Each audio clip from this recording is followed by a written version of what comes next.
Welcome back. Now we have with us Mrs.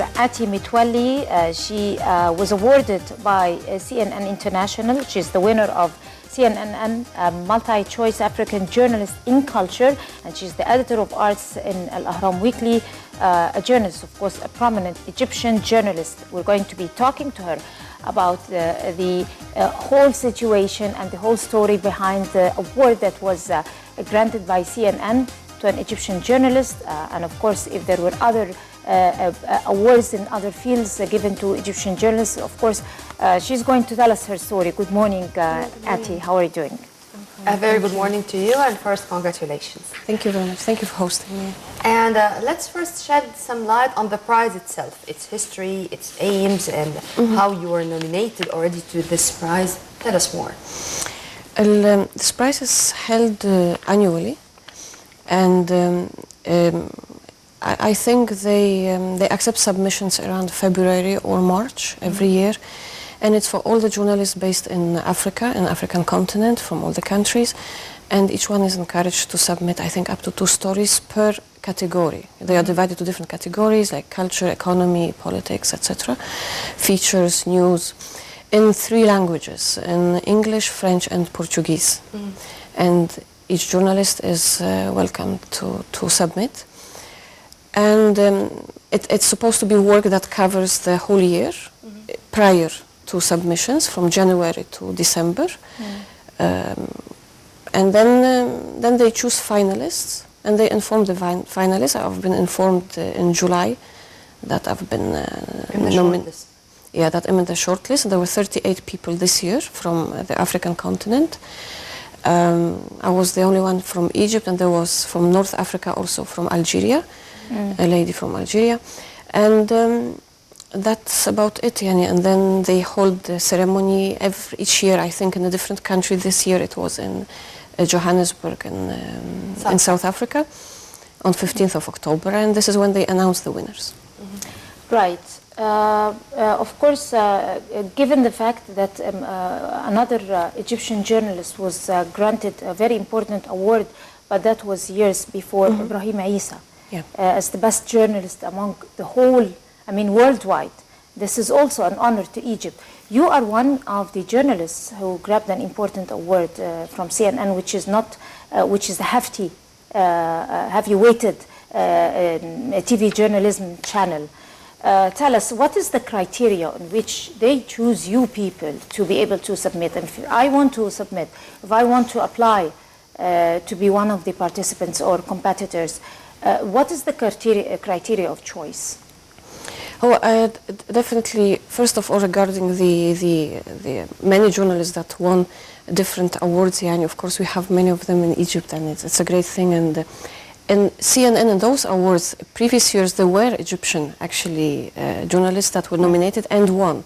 I think there were like 4 or 5 in 20 years of history of this award. There were 5 Egyptians who won, so this is great here.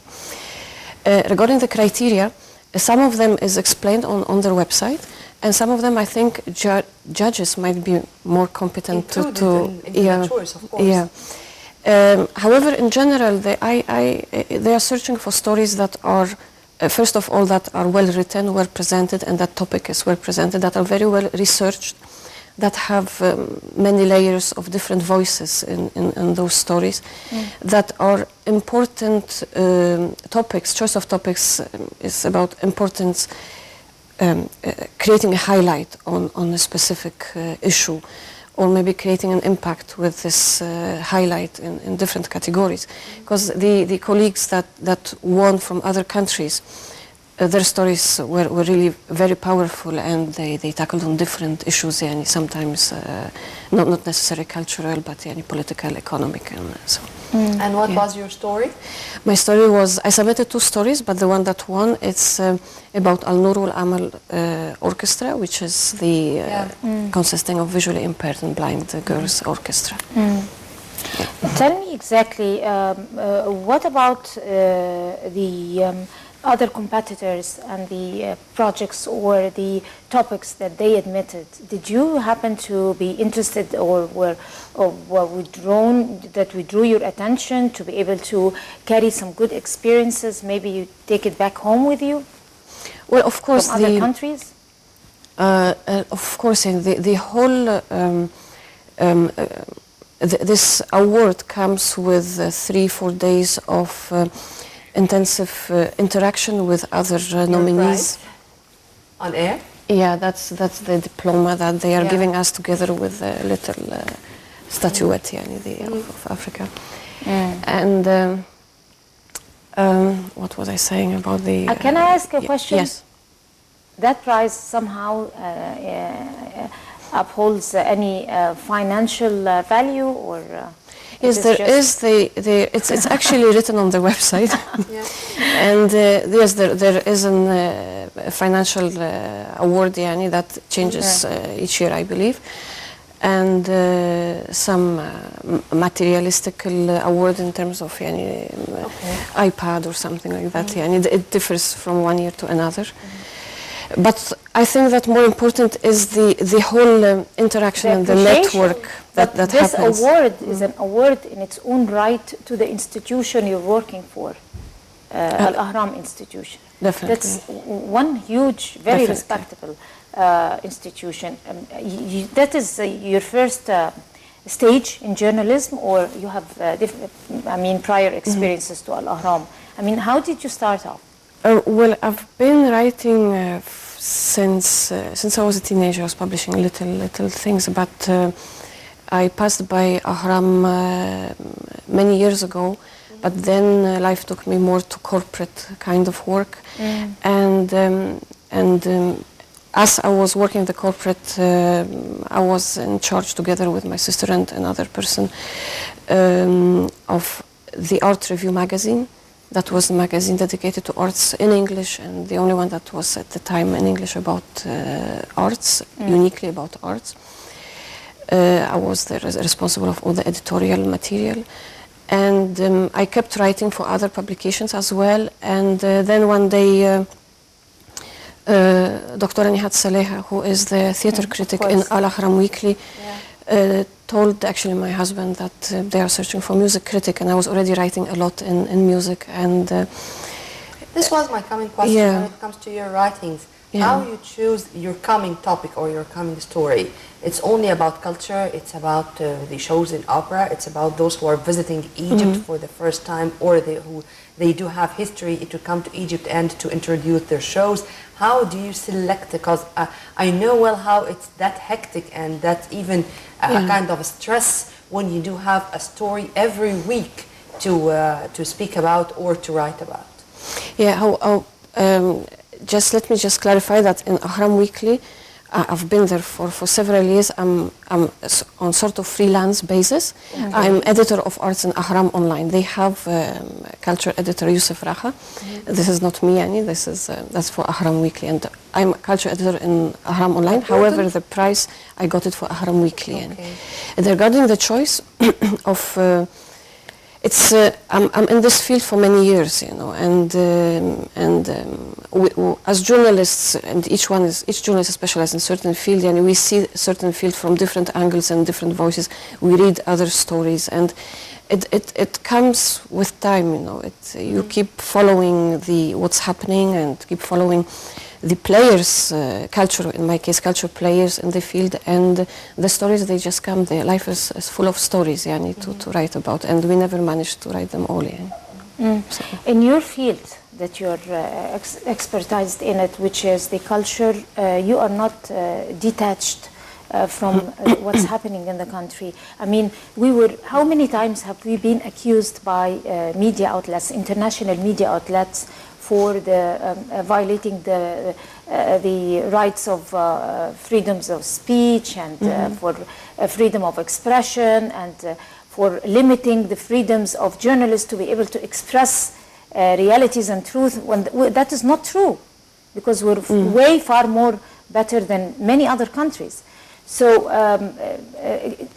if you like to elaborate on that particular topic as a journalist, especially that you've been granted an award by CNN, and probably you are reflecting the image of the Egyptian journalists and how do and the challenges that meet the Egyptian journalism, and what do you experience in everyday life in every topic that you publish. I mean, how would you be able to talk about the freedom of speech in Egypt and freedom of expression? Is it really limited? Well, first of all, I write in culture. Culture, but also culture has of to course, do with culture is a reflection of the political situation. Everything. When it comes to publication itself, like Ahram Weekly with editor-in-chief Mr. Gal Al-Nasariani, he gives me free hand to write whatever I would like to. This is a great privilege that I have as well from him, as well as Mr. Fuad Mansour in Ahram Online. I'm very fortunate as a journalist to find this, and I do see when I was with other journalists from the African countries that they even have some oppositions from the editors themselves sometimes from inside within the entity. Yes, yeah. Definitely I write in culture, so this might be a little bit different situation. I know that some journalists might experience different kind of internal external problems. However, culture, as much as it is a reflection, of course, of a social, political, and economical situation as well of any country. In my topics, maybe I don't see that I personally didn't experience a problem, and even though I am aware that this is not the case with everybody. With everyone. Yeah. Let's return back to the prize and to the story which it took you to the podium. And it's about the orchestra of Noor Wal Amal for the visual impaired musicians, or very talented people who were there to tell us that there is nothing named impossible. As far as I know, or it's always said, when you are that local and whenever you are touching a very local story, it's easier for you to reach the international ground or to reach the international community. Whenever it comes to the judges or those who talked with you right after that, have you been asked many questions about this orchestra, about if you met them yourselves, about your impression when you've met them, about how you have conducted dialogues with them, or you know more about their life, the atmosphere they are working in? We had a few sessions, and one of them was quite in-depth session with the judges who commented on our works in general, and who sort of it was very educational as well, aspect. So, and I also one-on-one I spoke with different judges, and the person who apparently supported my story throughout the whole stage as well, who must have been reading the culture stories, I think, responsible of culture stories. Of course, we were discussing many elements, and they wanted to know more about Al-Noor Wal Amal, and Al-Noor Wal Amal is a very unique orchestra, definitely, and they are big fighters and musicians, and they are overcoming so many challenges that I actually wrote about in this story. There are social challenges, there are artistic, of course, challenges for them. Talented. Yeah, they are talented, and in all this they are coming from very simple, economically speaking, societies, and yet they are doing music, and they are being encouraged by their families to do this music. So it is a phenomenon, definitely. Yes. Amen to that. Tell me, Ati, how do you choose your stories and topics? I mean, how do you reflect experiences, especially from Egyptian community? That you're working in an English-speaking newspaper that is another version of Al-Ahram institution.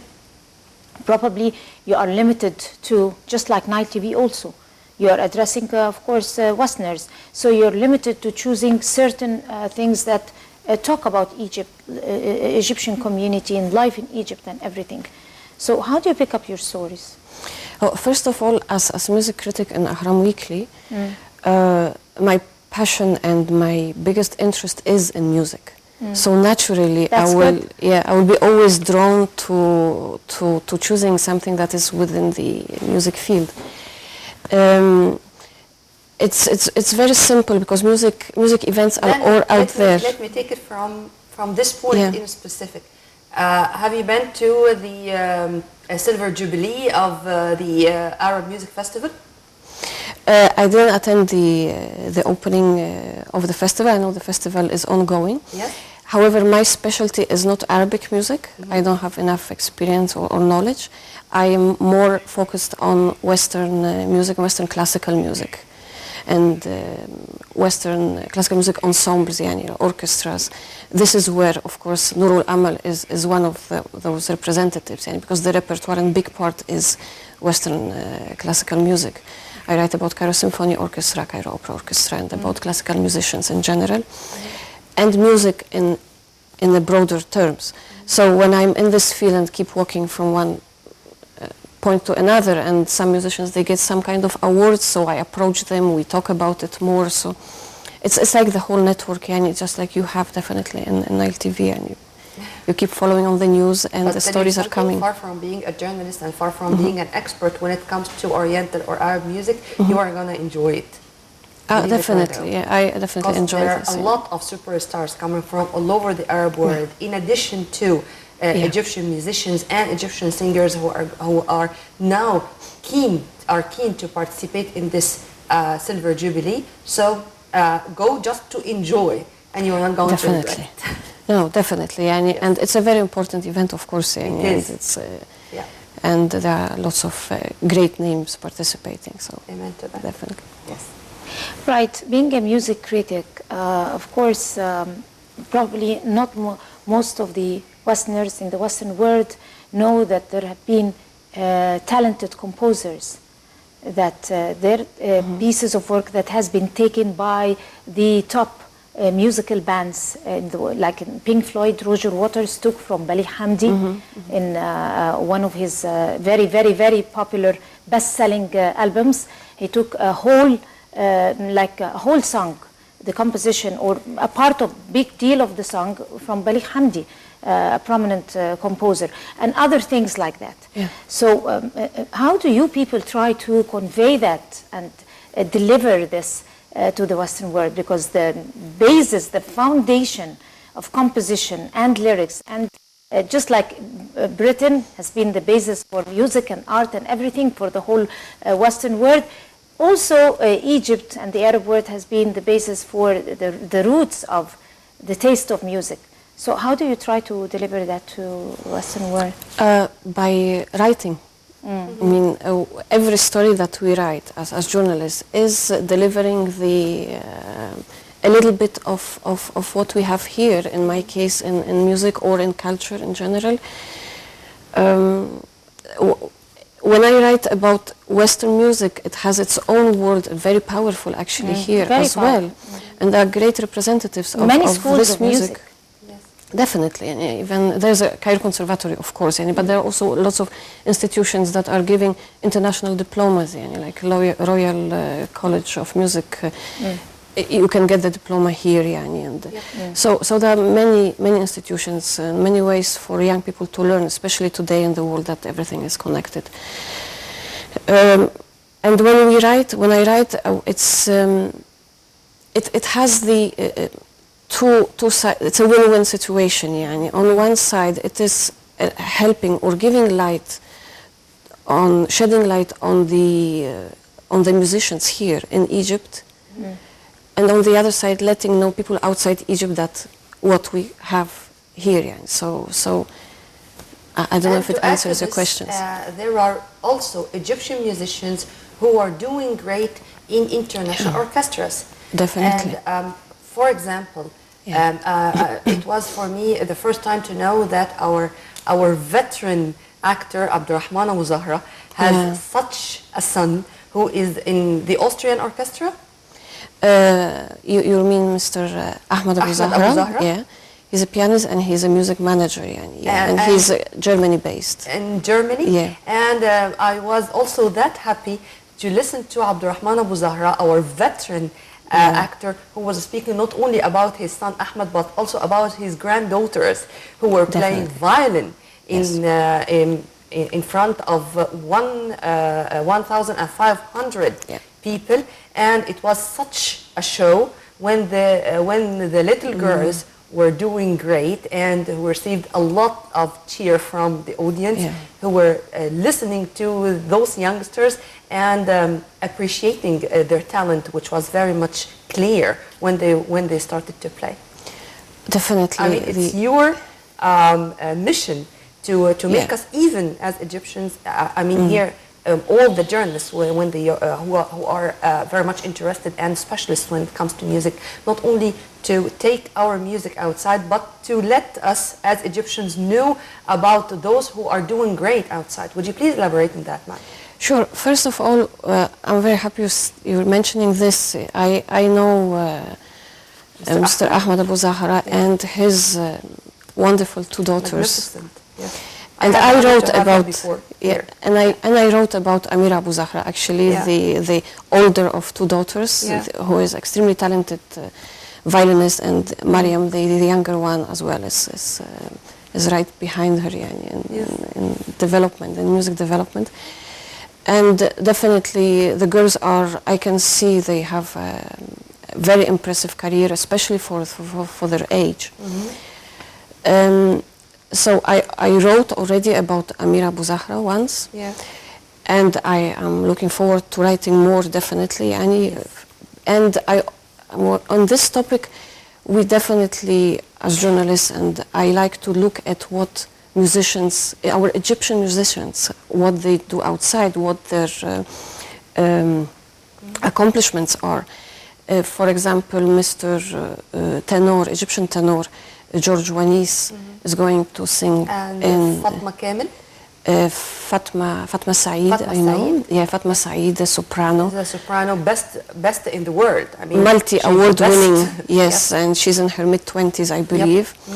So I wrote about George Wanis and Fatma Saeed, and those talents that bring us pride, that